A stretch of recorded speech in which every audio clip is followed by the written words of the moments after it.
За сайн байцгаана уу, биологийн ийшин хичээл хэлж байна. Бид өнөөдөр 13 дахь хичээл орох гэж байна. Бүгдээр өнөөдөр эсийг хэрхэн хэмждэг талаар үзэх болно.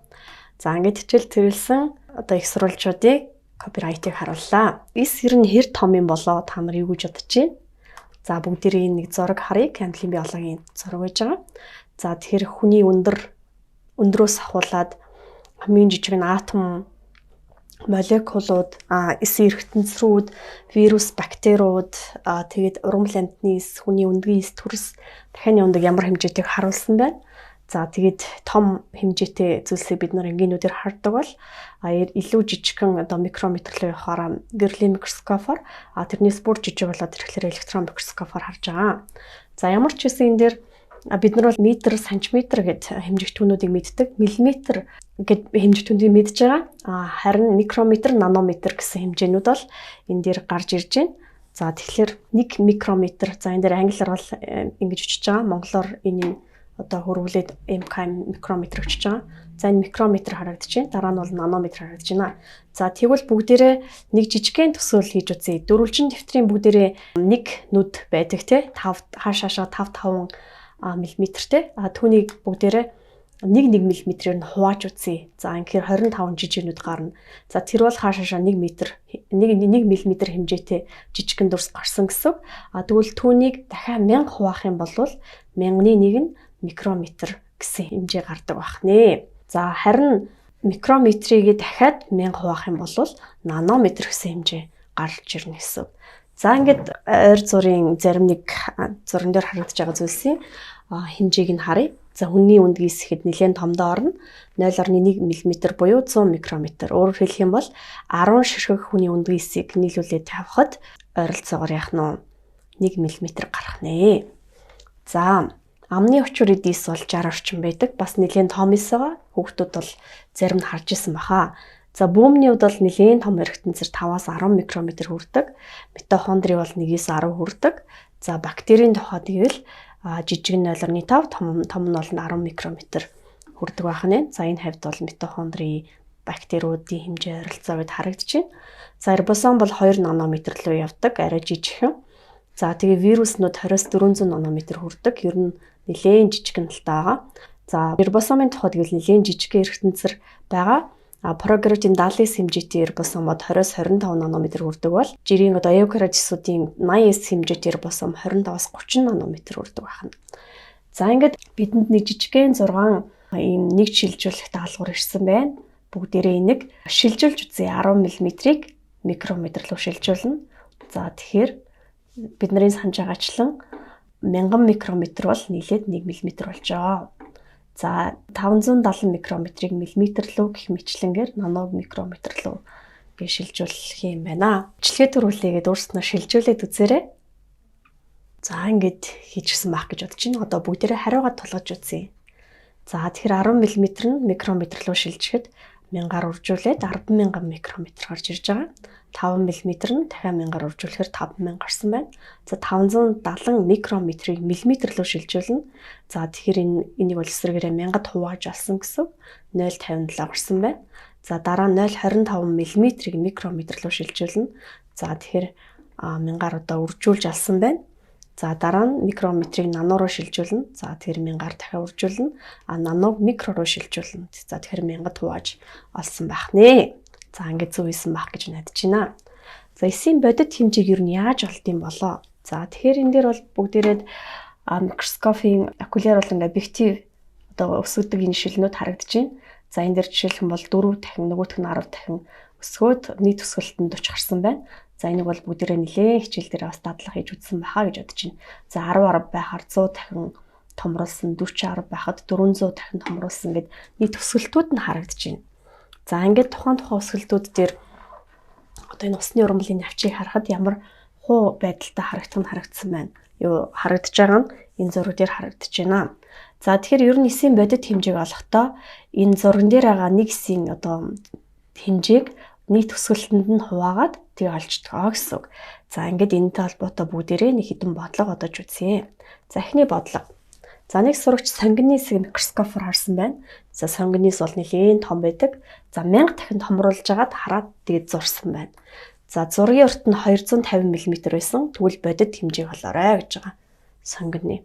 За тэгэхээр бидний одоо түрүүчийн хэрэглэх томьёо ёсоор бодит хэмжээ болохдоо зургийн хэмжээг өсгөлтөнд хувааж байгаа. Энэ тохиолдолд зургийн хэмжээ маань 250 байж өсгөлт маань 1000 байгаа учраас 250 мм-ийг 1000-д хуваагаад 0.25 мм гарсан. За тэгээ эсийн хэмжээг бол микрометрээр бид нар илэрхийлж байгаа. Тэгэхээр 250 микрометр гарсан байна. Ердөө 4 шиг сонгоны хэсэг зэрэгцүүлээ тавихад 1 мм хүрдэг. Тийм урт эстэй ах нэ. За хоёр дахь бодлого. Спермийн сүүл нь 50 микрометр хэмжээтэй гэж байна. А түүнийг 75 мм урттай зурсан байна. За одоо тэгвэл өсгөлтийг олох юм бодлого ирсэн байна. За бидэнд бол ийм томьёо мэдэгдэж байгаа. Энэ томьёоноос бүгдээрээ яах вэ гэхээр өсгөлтийг гаргаж олно. За өсгөлтийг олохдоо зургийн хэмжээг бодит хэмжээнд хуваагаа олчихно гэсэн үг. За бүгдээрээ зургийн хэмжээг хэд гэж харж байгаа вэ? За 75 гэж харж байгаа тий. А харин бодит хэмжээ маань 50 микрометр байгаа. За ингээд 75 мм-ээ адилхан нэгжийн адилхан болохын тулд микрометр болгосон байна. 1000-ад уржуулчих тий. За ингээ микрометртэй хуваагдаад 75000-ыг 50-д байглаар 1500 гэж гарсан байна. Тэгэхээр нөгөө хөлт маань одоо микроскоп 1500 өсгөлт дээр тавиад яах нь энэ юг хэмжсэн болж таарах нэ. За дараагийн бодлого. За бидэнд нэг ийм эсийн зураг өгөгдсөн байна. За энэ дээр нь нэг X900 гэсэн хэмжээ өгөгдсөн байна. За тэгэхээр таад бол одоо гадралж байгаах. Энэ нь 90000 дахин томруулсан гэсэн үг байна байна.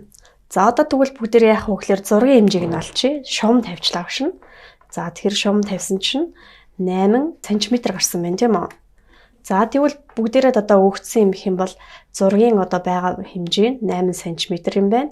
А өсгөлт нь 90000 юм байна. Тэгвэл бодит хэмжээ нь хэд вэ гэж олно гэсэн үг.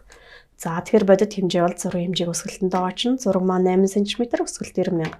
8 см-аа юу руу шилжүүлсэн байна? Микрометр руу. За тэгээд 90000 буюу өсгөлттэй хуваасан ингээд 0.88 микрометр гарчээ. За энэ бол таад гадралсан бах маш жижиг хэсэг. Харах юм бол одоо хит хитэн шинжээр нь бид нар энийг бактери эс гэдгийг нь харж болно. За тухайлх юм бол эсийнхаа мембраны гадна талаар нэм хантай байж байна. За тэгээд янз бүрийн эргэтэнцэр бол харагдахгүй байна. Одоо эндоплазмын төр Golgi аппарат бүүм гэх мэтчлэн эсийн хоромсоо мань бол мушгилсан байдлаар цитоплазмын ха дотор байж байна. За тэгээд 90000 дахин томруулсан гэхээр энийг электрон микроскопоор харсан болж таарах нэ. За дараагийн бодлого орж ирлээ. За энэ дээр шимтгэлээний эпидермис эсийн зураг өгөгдсөн байна. За бүгдээрээ эпидермис эсийг хуулж аваад харахад амсрын эсүүд бол дунд нь ингээ шигдсэн байдгийг мэдж байгаа. За бүгдээрээ биднийг юу гэсэн гэхээр амсрын эсийн хэмжээг олоорой. Эпидермис эсийн хэмжээг олоорой гэсэн байна. За өөр ямар нэгэн мэдээлэл байхгүй. За энэ тохиолдолд бүгдээрээ яах вэ? За тэгээ сайн харсан чинь доотлолт нэг юм зураас байгаад 20 микрометр гэж биччихэж. За тэгвэл яаж болох вэ гэхээр нэг шийдэл олъё бүгдээрээ. Энэ зураас нь 20 микрометр юм байна. Тэгвэл эхлээд зураасаа шумаар хэмжээд үзье. За шумаар хэмжсэн чинь 8 мм гарч байна. За 8 мм буюу 8000 микрометр тий. А тэгвэл энэ 8000 микрометр хэмжээ маань юу вэ гэхээр одоо зургийн хэмжээ гэсэн үг. Харин яг энэний цаад бодит хэмжээ нь бол 20 микрометр байгаа гэсэн үг. За эндээс бид нар яаж болох вэ гэхээр өсгөлтийг олж олно. Зураасны бодит хэмжээ маань 20 микрометр гэж байгаа. Гэтэл бид нар хэмжээд үзэхэд 8 мм байсан зургийн хэмжээ. За тэгвэл нөгөө тэмээнд орлуулад өсгөлтөд орлох юм бол 400 дахин томруулсан ийм зураг байжээ. За ингээ өсгөлтөд олсон юм чи одоо яг амсрын эсийн хэмжээг олъё. За явуулсан амсрын эсийнхаа уртыг хэмжижээ. За 16 мм гарч байна. Өргөнийг хэмжижээ. 10 мм гарч байна. За ингээд бодит хэмжээгээ олохдоо 16 мм буюу нөгөө зургийн хэмжээгээ 400 гэсэн өсгөлттэй хуваачна гэсэн. За ингээ олголоор амсрын эсийн урт нь 40 микрометр, харин өргөн нь 25 микрометр гарч байна. За одоо тэгвэл амсрын хажууд байгаа нь эпидермис эсийг олъё. За энэ дээр урт нь 23, өргөн нь 16 гарсан байна. За саяын тэмээнд орлуулад бодит хэмжээнүүдийг нь бол олчлоо. За энэс арай өөр хялбар арга бас байгаа. За яах вэ гэхээр энэ зураасаа эхлэн хэмжиж чинь. За ингээд энэ 8 мм. Тэгэхээр 8 мм гэж хэмжигдэж байгаа зүйл бол яг цаана 20 микрометр байгаа гэсэн. Тэгвэл одоо энэ жишээлбэл амстрисийн урт нь 16 байхад яг бодит хэмжээ хэдвэ гэд пропорцлж гэсэн үг. За энэ тохиолдолд 40 гээд өмнөх хариутайгаа адилхан гарч байгаа. За яг энэ хэлбэрхэн шийдлэр өмнө нь олсон амстрисийн өргөн эпидермисийн урт өргөнийг бас олоод үзээрэй хүүхдүүдээ нэгжээ шилжүүлэхдээ алдаж болохгүй шүү. За дараа нь болохоор нэг ийм бодлого өгсөн байна. За энд нэг ийм хэмжих ёстой бидэнд зөвлөн те доор нь дахиад 6-аас байгаад 20 микрометр өччих. За саяны хэлбэр аргаар бодож үзье. За юу ч болсон 20 микрометрээр хэмжсэн чинь 15 мм 1.5 см буюу 15 мм гарсан байна. За тэгвэл энэ дээдлийн хаясыг хэмжсэн чинь 60 мм гарч.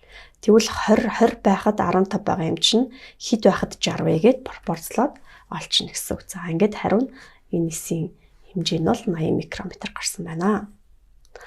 За дараа нь 11 дэх ангийн биологийн ном дээр нэг юм хүснэгт байдаг.